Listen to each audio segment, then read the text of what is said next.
जी नमस्कार आप सभी को। स्वागत है आपका आरकेएम एकेडमी पे। तो देखिए सीटेट एग्ज़ाम के लिए कैप्सूल सीरीज को कंटिन्यू रखते हुए आज हम जानने वाले हैं एक नया कॉन्सेप्ट के बारे में जो आपका लैंग्वेज पेडागोजी से रिलेटेड है। चाहे आप हिंदी रखते हैं या इंग्लिश रखते हैं, दोनों में आपको ये टॉपिक से सवाल जो है एग्ज़ाम में देखने को मिलेंगे, प्रत्येक साल पूछे जाते हैं। तो टॉपिक है हमारा बिक्स वर्सेस कैल्प। ठीक है, तो सबसे पहले तो आपको इसका फुल फॉर्म पता होना चाहिए कि क्या होता है। Basic interpersonal communicative skill. कभी कभी शॉर्ट नाम आपको एग्जाम में देखने को मिलेगा और कभी कभी फुल नेम भी देखने को मिल जाता है। तो आपको यहाँ पे सबसे पहले ये तीनों चीज़ पता होना चाहिए, शॉर्ट नाम, हिंदी में नाम और इंग्लिश में नाम। ठीक है, ये तीन चीज़ आपको पता होना चाहिए। अच्छा, इससे पहले आपको और एक चीज़ जानकारी याद होना चाहिए कि ये जो कॉन्सेप्ट है वो किसके द्वारा दिया गया है, जिम कमिंस के द्वारा दिया गया है और ये आपका बाइलिंगुअल एजुकेशन से रिलेटेड एक कॉन्सेप्ट है। ठीक है, अब क्या होता है विक्स? तो पहला चीज़ तो यही, इसका full form basic interpersonal communicative skill.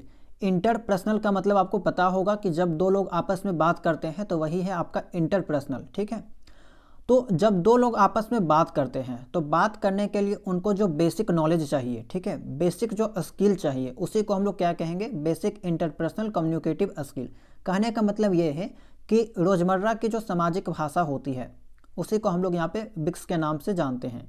यह वह भाषा है जिसे हम दोस्तों और परिवार के साथ बातचीत में इस्तेमाल करते हैं। अच्छा, इस भाषा को सीखने के लिए क्या हमें कोई एकेडमिक नॉलेज की आवश्यकता है? बिल्कुल भी नहीं।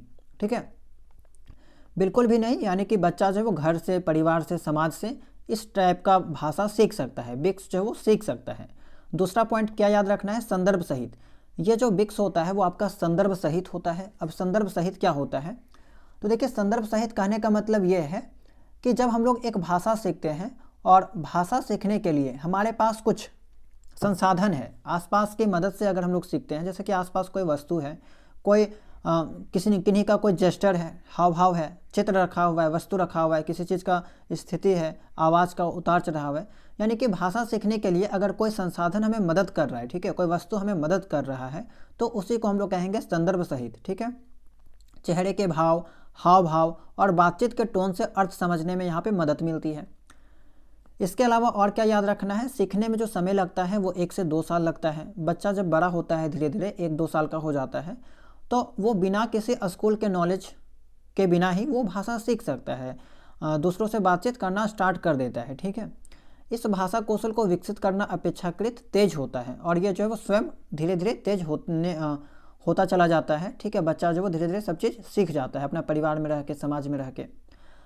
और क्या याद रखना है, तो बिक्स जो वो ट्रांसफ़र नहीं होती है। हिंदी में कैसे हो आता है, इसका मतलब अंग्रेजी अपने आप नहीं आएगी। ठीक है, तो बिक्स ट्रांसफ़र नहीं होता, आपको ये पॉइंट याद रखना चाहिए। यानी कि एक भाषा से दूसरे भाषा में ट्रांसफ़र नहीं किया जा सकता है। ठीक है, बिक्स को। अब यहाँ पे कैल्प के बारे में क्या पता होना चाहिए, तो पहला चीज़ कॉग्निटिव एकेडमिक लैंग्वेज प्रोफिशिएंसी। ठीक है, संज्ञानात्मक अकादमिक भाषा प्रवीणता। अब ये कैसा है, तो ये एक ऐसा भाषा है जिसके लिए हमें एकेडमिक नॉलेज चाहिए। ठीक है, यह कक्षा में सीखने, पाठ्य पुस्तकें पढ़ने और लिखने के लिए आवश्यक भाषा है। संदर्भ मुक्त होता है। ठीक है, जस्ट इसका उल्टा, अर्थ को समझने के लिए केवल शब्दों और वाक्यों पर हमें निर्भर रहना पड़ता है। सीखने में जो समय है वो आपका 5 से 7 साल लग जाता है। इस भाषा कौशल में महारत हासिल करने में अधिक समय लगता है। कैल्प ट्रांसफ़र होती है, सोचने की क्षमता ट्रांसफ़र होती है। ठीक है, तो ये दोनों का बीच डिफरेंस है। प्रमुख अंतर और सिद्धांत, तो इसके अलावा और एक चीज़ आप याद रखिएगा, इंटरडिपेंडेंस हाइपोथेसिस। आपको पता होगा कि जब आप एक भाषा सीख लेते हैं और उसके बाद कोई दूसरा भाषा सीखना चाहते हैं तो आपको वहाँ पे हेल्प मिलती है। पहला भाषा से आप वहाँ पे हेल्प ले सकते हैं। तो पहली भाषा का ज्ञान दूसरी भाषा कौशल को सीखने में मदद करता है। ठीक है, ये तो आपको पता होगा। भाषा का प्रकार, ये दोनों के बीच डिफरेंस है। तो बिक्स में आपका सामाजिक होता है, कैल्प में आपका अकादमिक होता है, संदर्भ सहित, संदर्भ रहित, सरल और बुनियादी आपका होता है। रोज़मर्रा की ज़िंदगी में जो बातचीत हम लोग करते हैं वही आपका बिक्स है। ठीक है, और कैल्प आपका जटिल उच्च स्तरीय होता है, इसके लिए हमें चिंतन करना पड़ता है, सोचना पड़ता है। ठीक है, तो ये आपका कैल्प हो गया। तो अगर इतना जानकारी आपको समझ में आ गया तो इस टाइप के प्रश्न जो भी पूछे जाएंगे आपके एग्जाम में वो आपको आसानी से उसको सॉल्व कर पाएंगे। ठीक है, और प्रत्येक साल यहाँ से सवाल पूछा जाता है। दोनों पेडागोजी में आपको देखने को मिलेगा, चाहे हिंदी लेते हैं और इंग्लिश, दोनों पेपर चलता है, दोनों में आपको देखने को मिलेगा। अब देखते हैं यहाँ पे कुछ सवाल हैं जिससे आपको आइडिया लग जाएगा कि किस टाइप के सवाल पूछे जाते हैं। और किस टाइप का ऑप्शन आपको देखने को मिलेगा। पहला सवाल क्या है, एक शिक्षिका प्रतिदिन निम्नलिखित गतिविधि आयोजित करती है। कक्षा को 5 के समूह में बांटकर उन्हें समूह में बातचीत करने के लिए दिन प्रतिदिन के विषय देती है। बाद में प्रत्येक समूह में एक एक विद्यार्थी को लेती है तथा उन्हें पूरी कक्षा के सामने एक समूह के रूप में बातचीत करने के लिए कहती है। वह किसे बढ़ावा देने का प्रयास कर रही है। तो देखिए यहाँ पे बातचीत जो है वो सामाजिक बातचीत है, नॉर्मल बातचीत है, ठीक है। कोई ऐसा तो यहाँ पे कोई टॉपिक इनको नहीं दिया गया है जिसके लिए उनको सोचना पड़ेगा, कहानी बनाना पड़ेगा। तो ये नॉर्मल बातचीत के बारे में जो है बात किया जा रहा है। तो इसी कारण से ये आपका क्या हो जाएगा, आधारभूत अंतर्वैयक्तिक संप्रेषणात्मक कौशल, बिक्स हो जाएगा, ठीक है। ऑप्शन नंबर ए आपका करेक्ट हो जाएगा। यानी कि नॉर्मल बातचीत के बारे में यहाँ पे बात जो है वो किया जा रहा है। सेकंड सवाल देखते हैं। शिक्षिका कक्षा में एक गतिविधि आयोजित करती है। विद्यार्थियों को गोल घेरे में बैठने के लिए कहा जाता है। वह कहानी शुरू करती है। एक बार राजस्थान के छोटे से शहर में एक बहादुर लड़की थी। उसका नाम रिया था। गोल दायरे में बैठे प्रत्येक विद्यार्थी से एक एक कर सार्थक वाक्य, देखिए यहाँ पे कुछ डिमांड रख दिया गया उनसे, ठीक है। बच्चों से बोल दिया गया कि सार्थक वाक्य बोलकर कहानी पूरा करने के लिए कहा जाता है। यह गतिविधि किसका उदाहरण है। तो देखिए कहानी यहाँ पे सार्थक वाक्य का उपयोग करके कहानी का निर्माण करने की बात कही जा रही है। तो कहीं ना कहीं कि क्या कहानी आप खुद सोचिए, कहानी क्या आप खुद बना सकते हैं। बनाने के लिए आपको सोचना पड़ेगा, थोड़ा सा तो चिंतनशील होना होगा। तो इसके लिए आपको क्या चाहिए, संज्ञानात्मक अकादमिक भाषा प्रवीणता। ऑप्शन नंबर बी आपका करेक्ट हो जाएगा। पहला वाला में ऐसा कोई कंडीशन नहीं था, उसमें ऐसा नहीं कहा गया कि सार्थक वाक्य बनाना है, कहानी बनाना है। लेकिन यहाँ पे कहानी निर्माण करने के लिए तो आपको नॉलेज चाहिए, ठीक है। तीसरा सवाल, सना और इरफान दूरभाष पर अपने सप्ताहांत की योजना पर चर्चा करते हैं। रोहन दी गई पाठ्य सामग्री को पढ़ता है और कहानी के मुख्य विचार का सारांशीकरण करता है।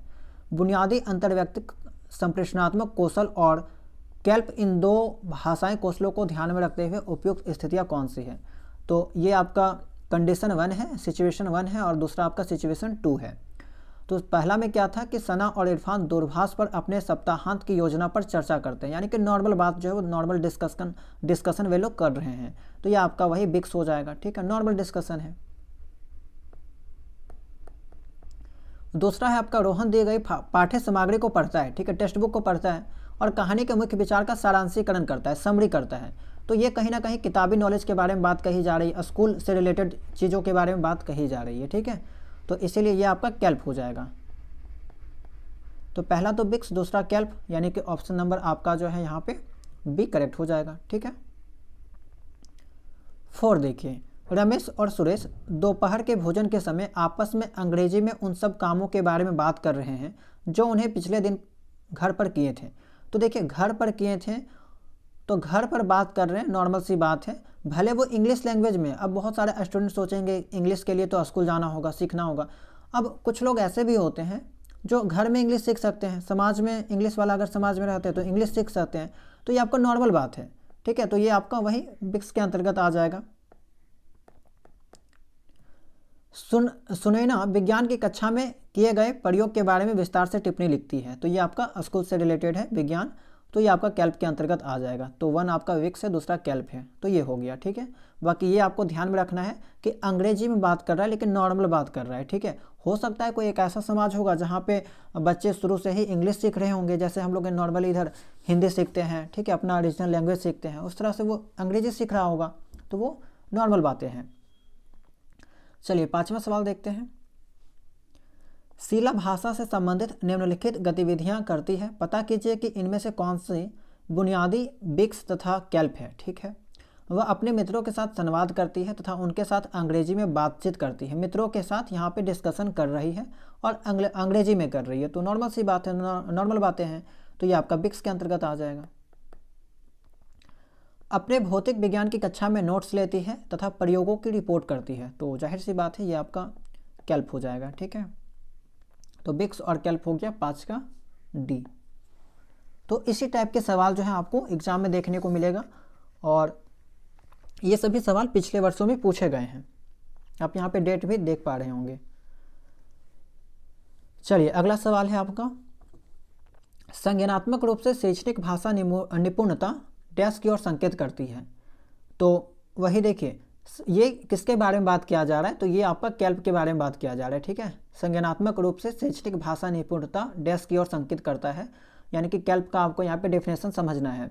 दिन प्रतिदिन के सामान्य भाषा कार्यों के लिए भाषा का प्रयोग, तो ये तो आपका बिक्स है, BICS। जन्मदिन की पार्टी में बातचीत के लिए भाषा का प्रयोग, तो ये भी BICS है, बिक्स है। अमूर्त विचारों तथा उच्च स्तरीय भाषा कौशलों के लिए भाषा का प्रयोग, तो ये आपका क्या है, अमूर्त विचार यानी कि कैल्प, ठीक है। समय व्यतीत करने के लिए रुचि के अनुसार लघु कथा पढ़ना, तो ये भी आपका बिक्स हो जाएगा, समय व्यतीत करने के लिए रुचि के अनुसार, ठीक है। इसके लिए कोई संज्ञानात्मक नॉलेज नहीं चाहिए, ठीक है। तो ऑप्शन नंबर सी आपका यहाँ पे करेक्ट हो जाएगा 6 का। 7 देखते हैं।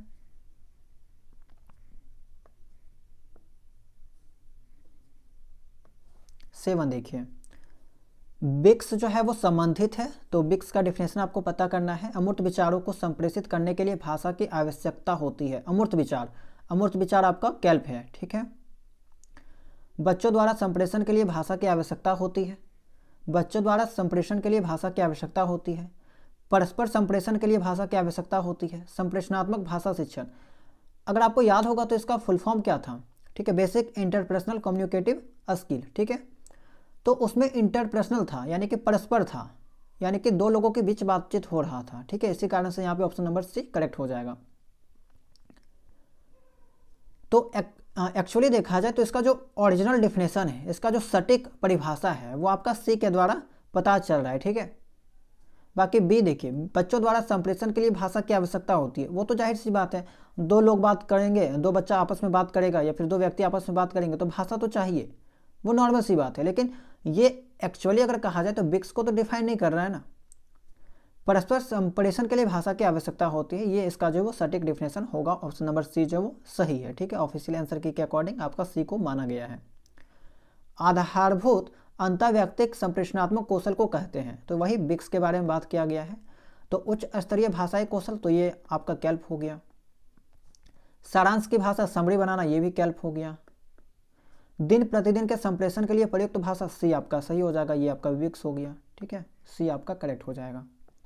भाषा सीखने से भाषा की निपुणता तक पहुंचने के लिए सीखना, इंटर लैंग्वेज, तो ये आपका गलत है, ठीक है। ऑप्शन सी आपका करेक्ट हो जाएगा। 9 का देखिए, बिक्स किसे कहते हैं, दिन प्रतिदिन तथा यहाँ और अब के उद्देश्य के लिए भाषा, संप्रेषणात्मक उद्देश्यों के लिए, तो देखिए दिन प्रतिदिन वाला वर्ड जहाँ पे दिखाई दे आप ए बिक्स लगा दीजिएगा, ठीक है।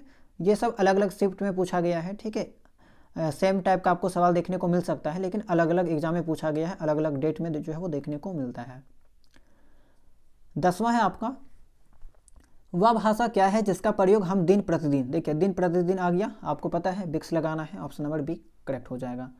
आधारभूत अंतर्वैयक्तिक संप्रेषणात्मक कौशल बिक्स संबंधित है, तो सेम टाइप का सवाल है लेकिन अलग शिफ्ट में पूछा गया है, तो वही आपका, अच्छा ये सवाल तो शायद रिपीट हो गया है ना, ये वही आपका ऑप्शन नंबर सी है, ठीक है। 17-1-22 में पूछा गया है और इस टाइप का सवाल एक था और यहाँ अलग अलग शिफ्ट में पूछा गया है, इसलिए यहाँ पे दोनों रिपीट हो गया। ये 21-1-22 में पूछा गया है और ये जो है आपका 17-1-22 में पूछा गया है। उस टाइम ऑनलाइन एग्जाम हुआ करता था, इसीलिए बहुत सारे शिफ्ट में एग्जाम हुआ करता था, क्वेश्चन जो आपका रिपीट हुआ है। चलिए आज के क्लास का आपका लास्ट सवाल है, ठीक है, सवाल नंबर 12। आपको इसका जवाब कमेंट सेक्शन में बताना है। एक अकादमिक भाषा या विभिन्न प्रकार के विषयों के लिए आवश्यक भाषा में निपुणता से संबंधित है, इसका जवाब आपको कमेंट सेक्शन में देना है, ठीक है। तो एक छोटा सा टॉपिक था जहाँ से सवाल जो है वो लगभग प्रत्येक साल देखने को मिलता है, इस कारण से इसको जो बताना ज़रूरी था, ठीक है। मैंने आप तक जो है वो जानकारी को साझा कर दिया। उम्मीद करते हैं कि ये जानकारी आपको जो है वो काम की रही होगी, ठीक है। और जब आप यहाँ पे प्रैक्टिस करेंगे तो वहाँ पे भी आपको इस टाइप के सवाल बहुत सारे देखने को मिलेंगे। तो चलिए इस क्लास में इतना ही। अगर जानकारी आपको पसंद आया होगा, क्लास पसंद आया होगा तो वीडियो को लाइक कीजिएगा, और अगर आप चैनल में नए होंगे चैनल को सब्सक्राइब कर लीजिएगा, ठीक है। टोटल आपको यहाँ पे कैप्सूल सीरीज़ के अंतर्गत 20 से 25, ठीक है, 20 से 25 वीडियो देखने को मिल जाएगा एग्जाम से पहले तक, ठीक है। 20 से 25 वीडियो, 20 से 25 कॉन्सेप्ट हम आपको यहाँ पे अपलोड कर देंगे, जो कि आपके एग्जाम के लिए मार्क्स को बूस्ट करने का काम करेगा, ठीक है। ये सब कुछ ऐसा टॉपिक है जहाँ से प्रत्येक साल सवाल पूछा जा रहा है, तो जाहिर सी बात है आपका मार्क्स जो है एग्जाम में बूस्ट करेगा, ये सब जो मार्क्स बढ़ाने का काम करेगा।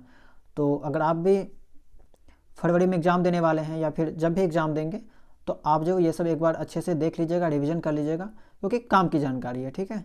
तो चलिए मिलते हैं हम लोग नेक्स्ट वीडियो में नए टॉपिक के साथ।